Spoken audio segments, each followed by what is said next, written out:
Assalamu alaikum, dear learners. How are you? I hope all of you are well and healthy. I am also well by the grace of Almighty Allah. I had taken your previous class a few months ago, perhaps. In the class, I have discussed lesson 2 of Unit 7.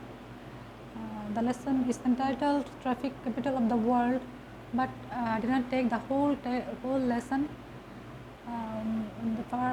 Half of this lesson was discussed in that class, and we had done some exercises also.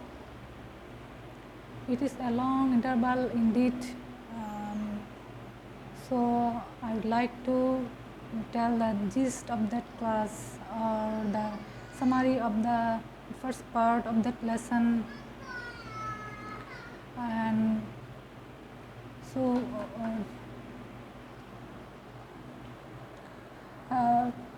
all of you know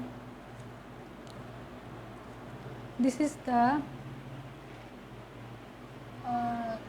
for the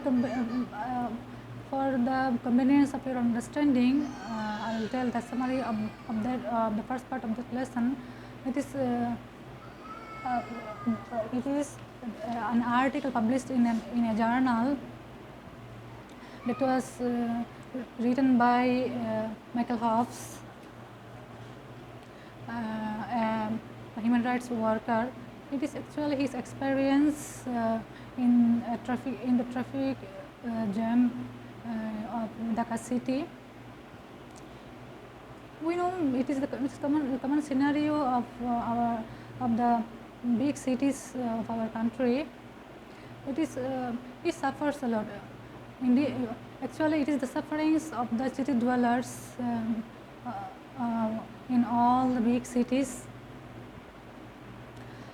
And at one stage, he points out some causes, some reasons behind the traffic jam, such as the reason. For example, he points out that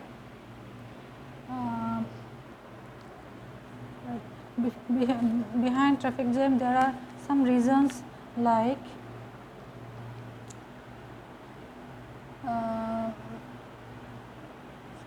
poor infrastructure, and then insufficient traffic lights, and or the lack of the implementation of traffic rules, etc.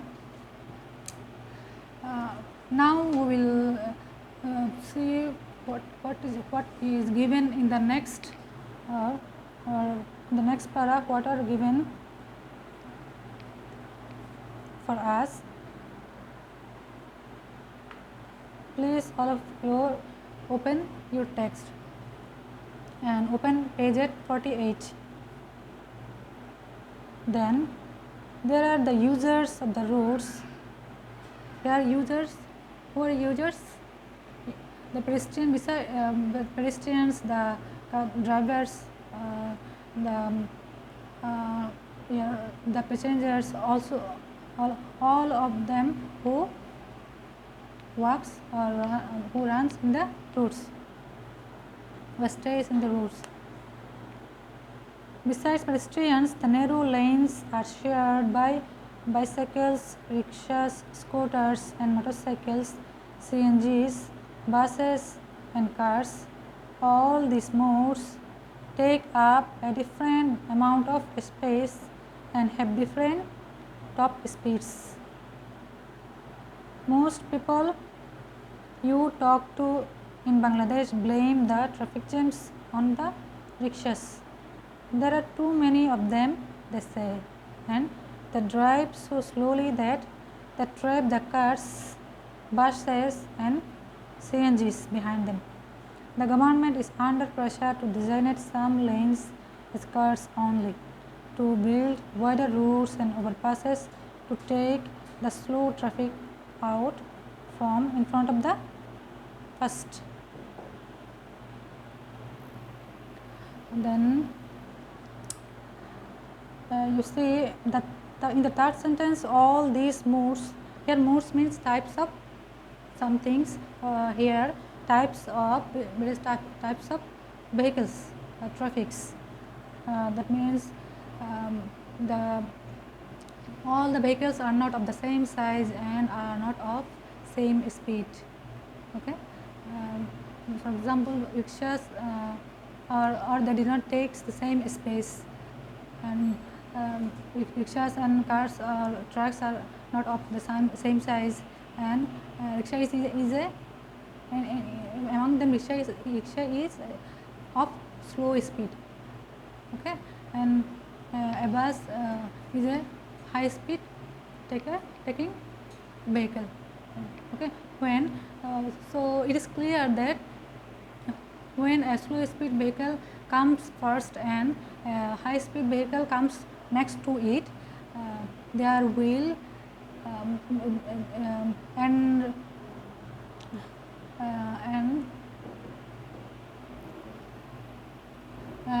what will happen? It is clear the first high speed vehicles cannot move forward quickly and give space for the next vehicle. So the result is, what is the result? The result is a long queue of vehicle. So most of the people give blame to the slow speed vehicle rickshaw. They say that rickshaw is the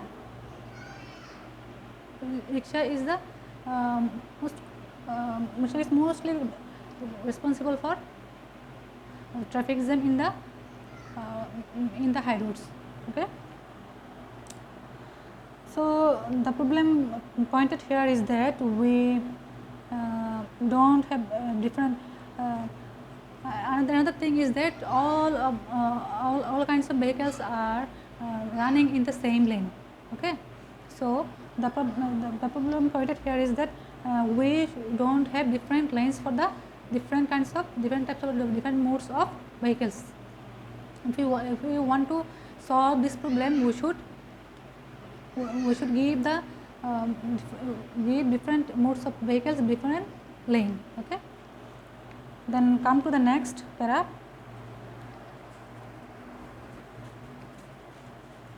And this brings us to the third reason why the traffic problem is so difficult to solve. All of these fixes sound easy and obvious, but they come at a cost. 1.5 million people drive rickshaws for a living, plus another few 100,000 own and repair them. Government efforts to get people out of rickshaws and into buses and trains are going to attract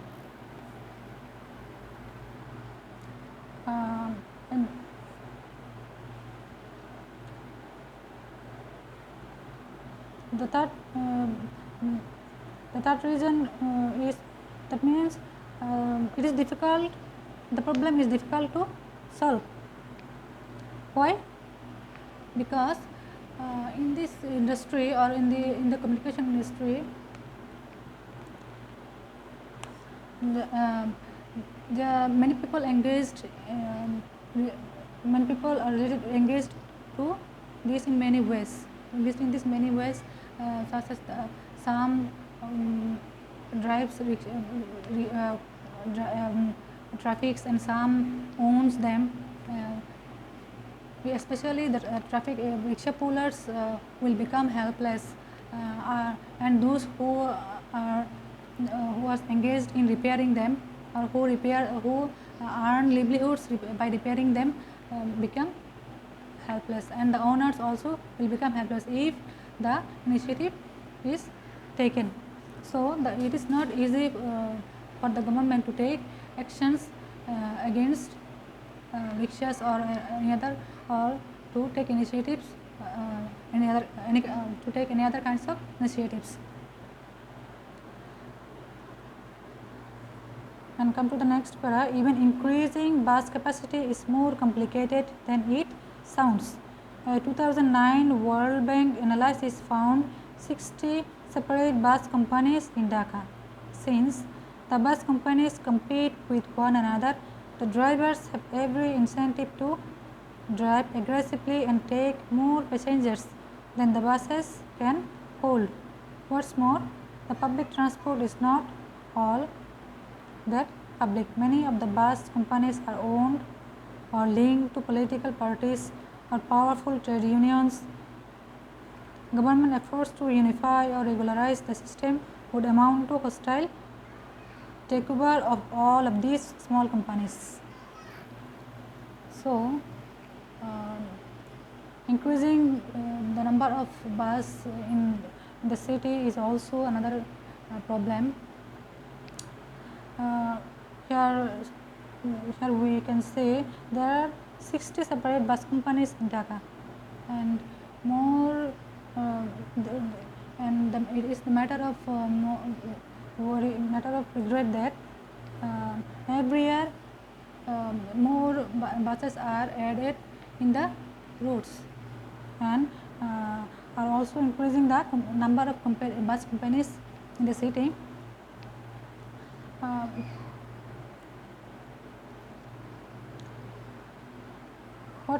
What is more regretting that it is not easy to do anything against the bus companies, as most of the owner of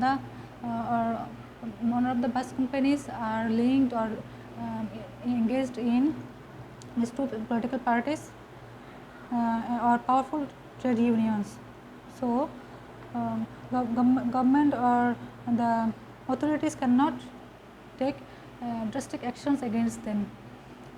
It is the perspective, common perspective of our country in every sectors of the development works. Then come to the next.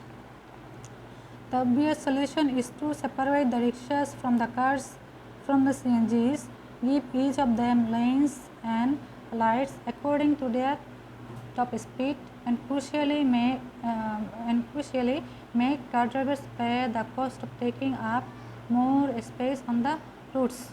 But that, politically speaking, is unrealistic. Car owners are a small part of the population, but they are the most influential. Every year, Dhaka adds an extra 3,700 cars to its already overcrowded roads. I told you earlier that the solution is to separate the rickshaws from the cars and give them separate lanes also, but it is not realistic in the perspective of our country, because we don't have enough space to widen the roads, and its cost is also too much. Politically also it's not realistic. Then comes the matter of cars. There already we have too much cars in the roads. To degrade the situation, every year we add cars in Dhaka only 37,000 cars. It's not telling that it is too much, okay, and the solution is not also very easy. It's too difficult. Think about all this from a Bangladeshi politician's point of view. An attempt to solve the traffic mess means annoying the poor, the middle class and the rich all at once. That means if you want to solve, or suppose you are the authority and you want to solve this problem, but when you take initiatives or when you give hands to solve this problem and to take drastic actions, it will be the matter of annoying the poor people. How? When you wants to withdraw rickshaws from the roads, the rickshaw pullers will become helpless, or they cannot earn their livelihoods. Totally they become will become helpless, and the people who are engaged in repairing the repairing rickshaws or slow vehicles, they also will become helpless. Okay, and the middle class, how the middle class and the rich, obviously they are the owner of the traffic. Okay, owner the single traffic, or a company, or a bus company, or a rickshaw garage. Okay, they are the middle class and the rich. If you take any initiatives, there all classes of people will become thanks to the donors in 2012, the government announced a 2.75 billion US dollar plan to build a metro rail system and a 45 million US dollar bus rapid transit line from the airport. For residents of Dhaka, it will come as a relief. Whenever I asked my Bangladeshi colleagues how long it would take to get somewhere, they always get two answers. Without traffic, maybe 15 minutes, but with traffic, who knows. Here you see what is the answer when anyone is asked how long it would take to get somewhere. The answer is actually funny. Without traffic maybe 15 minutes, but with traffic, who knows. That means if you get on a traffic, you cannot reach in the destination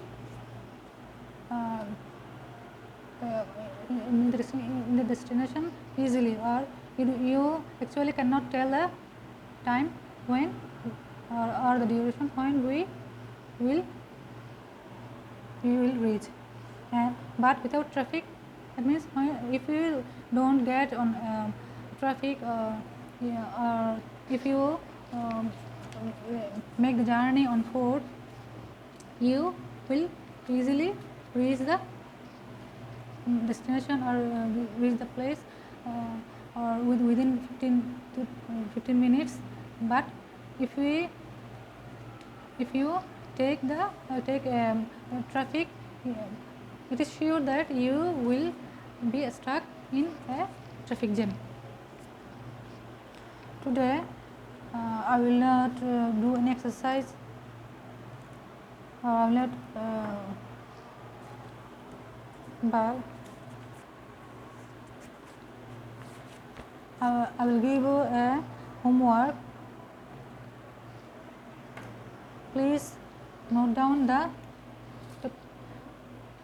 topic of your homework.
Marker pen is not working.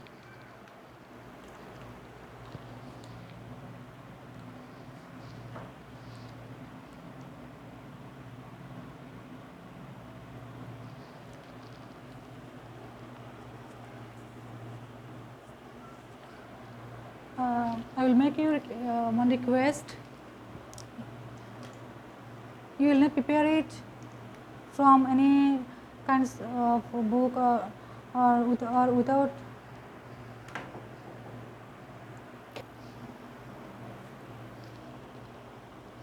I have highlighted the in red with red ink for the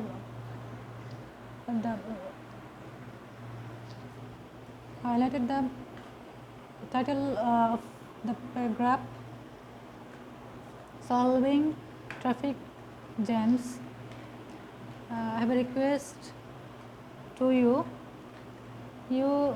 Please don't copy directly from your books or your grammar books or composition books or any other kinds of books.